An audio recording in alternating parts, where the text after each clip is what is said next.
Hello everyone, welcome to another video talking Geek is of me, and today is another video, Bullet Train, my thoughts and a review as well. So before we go ahead, there will be spoilers, so you lot have been warned. 3, 2, 1, spoiler alert. So let's get started, but before we go ahead, I love to talk over a trailer, so here's a trailer playing while I will carry on talking. Bullet Train. I've been looking forward to this movie ever since I saw the trailer. I thought the trailer was good. Big fan of Brad Pitt. One of the few guys who I think maintained a good, steady filmography in the last 2 to 3 decades. He's been clever about his choices. And Brad Pitt, a really charming guy. His films always been good. So yeah, what's not to like about it, right? And not only that, another plus is set in Tokyo, Japan, one of my favorite destinations to go on holiday. So I'm hoping that Japan will open up soon for tourists, hopefully next year. Anybody who's a geek or otaku will know what I mean. Japan's the land of that. So yeah, definitely looking forward to that. So Bullet Train. What do I think of it? So let's just start off first. I liked it. I'll give you a score at the end. What this film is actually reminds me of the 90s, like mid 90s to maybe, so around 94 to maybe 98 period. I think it kind of started with a lot of the Tarantino films, Pulp Fiction, for example. We had a lot of films that had good dialogue, characterization where people sit down and you would just love to hear them talk. So this film has a lot of that. It harks back to that kind of period where it has really good dialogue, witty dialogue. It's funny, not kind of comedy funny, but it's funny in, how do you say it? Kind of the wits about it that makes you laugh. The characters are great, how they interact with each other. So that's what I mean by it harks back to the 90s, that period where I just enjoy the actors just talking because the dialogue is so witty. So it starts off with a Japanese father. I don't want to pronounce his name because many of you know I'm not the best at pronouncing names. That is not English. He's in the hospital. You find and you see his son is in intensive care. You find out that someone pushed the kid off a roof, survived, and you kind of get the dad like a bit of a drunk or he wasn't there for the kid, and his father coming, so he's asking about how is his grandson. So the granddad is actually, I said I'm not going to pronounce his name, so I'm terrible at it. He plays Sub-Zero in the latest Mortal Kombat, so he's that actor. And then he kind of moves over, you see Brad Pitt, what looks like Shinjuku, on the phone to his handler. You can recognize the voice, it's Sandra Bullock, telling him there's a job and telling him that his new name is Ladybug. They go back and forth of what a rubbish name is. So the job is to go in, pick up a briefcase, bullet train, and get off the next stop. Simple, right? But nothing's that simple. He goes in the bullet train, and he finds it. Quite lucky. This film, I think there's a focus on fate and luck, bad luck, good luck, all of that as well.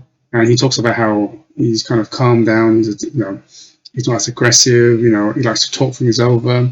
He didn't take the gun that Sandra was telling him to take, but he didn't. Speaking about that, Brad Pitt actually never used a gun in the whole film, which is pretty good. So he uses that as his code to talk to people trying to de-escalate any violence sort of thing. But that is not going to work. And then once you get onto Bullet Train, you have all these kind of characters. You got Aaron Taylor Johnson, and you got Brian Henry. So they play Tangerine and Lemon. They're like brothers. They've been brought up together, and now they play hitmen or assassins who does all the dirty work. What I love about them, especially Aaron Taylor Johnson, is they're possibly from London. I think they got a Cockney accent, and I love the fact that he hams it up. He really exaggerates that Cockney accent.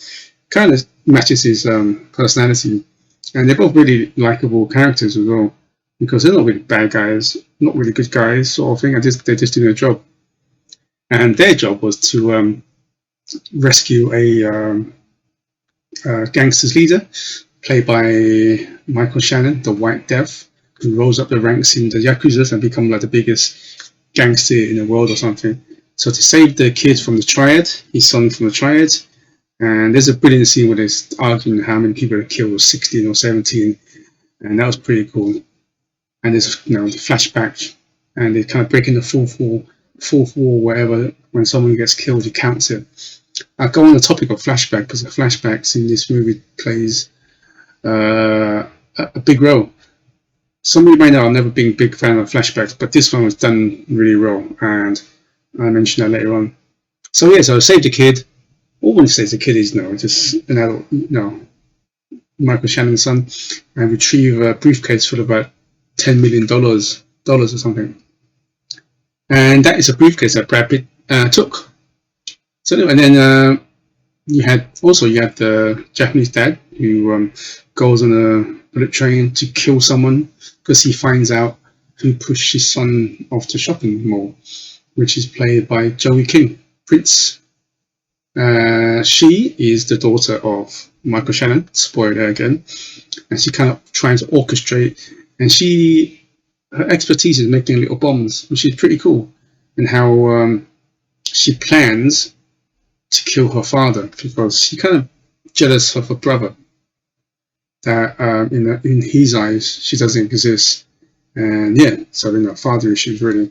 And what she finds out, and what she tells the audience is, every time anybody tries to assassinate the White Death, he uses their weapon again to kill them. So she rigs the gun that will backfire, blow the guy or the person who pulls the trigger. So that is the motto behind it. So there's that, and also there's a lot of cameos in it as well. I think is Brad Pitt calling in favors. I mean, like Sandra was the handler. There's also a brief scene which is fantastic. You see Shannon Tatum, and that was funny. I think because Brad Pitt was a cameo in their film recently, The Lost Kingdom. So that, and also you got because Brad Pitt plays a cameo in Deadpool 2, if you remember the Invisible Man. So you see the lady who plays the Hornet, who does the assassination, poisons everyone, played by the what's her name, Zazie, who plays Domino in Deadpool 2. Also, you see about 20 seconds of another assassin played by Ryan Reynolds. So he must have called in the favors, and I thought they were great little cameos like that. Anyway, let me talk about the flashbacks, because the flashback plays a big part, not just from the person, but the objects. Even the objects has like a little origin story of why this object is in here at the moment. It plays a big role in the film. So Brad Pitt gets the briefcase. He said he's really lucky. He found it straight away. He was about to get off, and then suddenly, you get someone called the Wolf comes in, dressed up like Elvis. Then he tries to stab Brad Pitt, cuts off, and you see a flashback. The Wolf, played by someone called Bad Bunny, a Latino actor, and how he rose the ranks in Latin America, where he worked for the cartels, and he meets his wife, and in the wedding, or the guest, his wife, all dies, and someone gave him an envelope saying Brad Pitt was a killer, so it leads up to it. And these flashbacks are fun. It's nicely cut, a couple of minutes, straight to the point, tells you enough what is happening, and then what leads into a fight. And see, Brad Pitt didn't want to kill him, and like he said, he mentioned his luck. He tried to stab him in the briefcase, protected him. There's a scene where he throws a machete and he blocks it with the metal briefcase, and it rebounds and stabs him. He falls over, and the wolf, his head or his neck, lands on the briefcase, and it breaks his neck, and it kills him back. And so Brad Pitt didn't really kill him like that as well. And then, of course, the film, when I say probably one of the downside of the film has a lot of back and forth. It's really funny. Like I said, the dialogue is funny. I thought the only thing is, I would say you have to really keep track on who the characters are, and also kind of look at the timeline, because it does go back to different characters and so on. And then there's a bit when it goes back, you find that Michael Shannon's character, the White Death's son, died, and the way he dies is the same way that the Wolf family died in his wedding. Blood coming out of their eyes, almost like Stranger Things, really. And then, so not only that, and you have the White Wolf who's like, you guys need to give me my son and the money. And every stop of the bullet train is like a bunch of gangsters checking up on them. So that kind of brings a search, like Aaron, so Tangerine and Lemon like splits up and finding the suitcase and who killed the White Death's son. I would say, one of my because when I usually see a trailer, I kind of predict a lot, and sometimes I'm right. But this time, I'm actually wrong. But Karen, for the train crew, who plays, she's in The Boys, plays Kimiko. She's in the trailer, the blonde hair. She's pushing the cart, the train crew. I don't know why. I just thought that the way she's in the Boys, though, she knows martial arts and all that stuff. I thought she plays like an assassin. Somewhere in the middle of the film, she pulls out a knife or a gun, tries to kill Brad Pitt. But I was wrong. She was actually just a train crew. She wasn't none of that, which is weird. Also, there's a funny bit as well at the beginning in the hospital where they're playing like this new kind of, almost like a parody of Pokemon. The father changes the channel, and you can see that they were focusing on the Tokyo Zoo, and someone stole a poison snake. And that snake has an origin how he got there, and it was the Hornet who created the poison by using that snake to kill everyone. And yeah, so that snake is walking around, so you've got to think about that. Like I mentioned, that everything has a flashback, even a water bottle at the end of near the end, where there's a big fight going down. Michael Shannon's fighting the elder, the grandfather child in a sword fight, and then the bottle, like a water bottle, rolls into his son's hands, and there's a quick flashback of how he got there. So that I found really fun. I love that touch. I really did like that. So you find out that Michael Shannon, the White Dragon, he's kind of like looking for revenge because someone killed his wife, and the killer, I can't remember his name, but the killer was played by Ryan Reynolds, and he thought Ryan Reynolds' character was Brad Pitt, but it's not. And also he got the Lemon and Tangerine there because they killed a bunch of people in, I can't remember the country, so he had to leave and deal with that. That's why his wife was there, and he felt guilty, so his wife got killed, and it's because of his son gets in trouble, and his wife was kind of helping his son and all that kind of stuff. So everything's all linked up. So his plan was to get all of these characters in the train. He buys all the tickets, and hoping that everybody kills each other, which they almost did. Another good thing I did like, Lemon, played by Brian Henry, he talks about Thomas's tank engine. He uses that as a metaphor to lead people and so on. So anyway, the special effects were pretty good. There's nothing amazing. It was done on a decent budget. It was a little over 2 hours long. I actually really liked it. I actually wanted. Oh yeah, by the way, one more thing. When you watch it to the end, there's like wait for a couple of minutes. There's actually kind of a Marvel thing where there's like a post-credit scene, because you find out that Joey King's afterward, the train crashes into Kyoto, lands in a village. It's a bit. I'm surprised that. I wonder how many people died in the village when a train crashed. Well, anyway, and you find out, big fight and all that, and the White Death is still standing, and he had to sort of sword halfway down his shoulder. And he runs out of bullets, and he uses the gun that his daughter rigged up. The one I mentioned, she puts a bomb inside and it backfires. Like I said, every object in this film has a role to play. Every character has a role to play. So Michael Shannon tries to shoot Brad Pitt, but it backfires and blows half his head off. And then they're about to get up and walk in the sunset, and then Joey King, the character, comes up with a gun and tries to kill them all. Then you see like a van hits her with Tangerine. To me, before, if I would have left earlier, I just thought it was an accident or something like that. But you find out, Brian Henry's character again. Near the end, he jumps off. He saves Brad Pitt by kind of rugby tackling one of the hitmen, and they both fly out the train. He lands into water, so you can see the flashbacks again. How he survives because he hit like a lake or river. He finds a van, not a Tangerine van, and he runs he runs over Joey King's character. So stay a couple of minutes after the credits go up. So like I said, I like this film.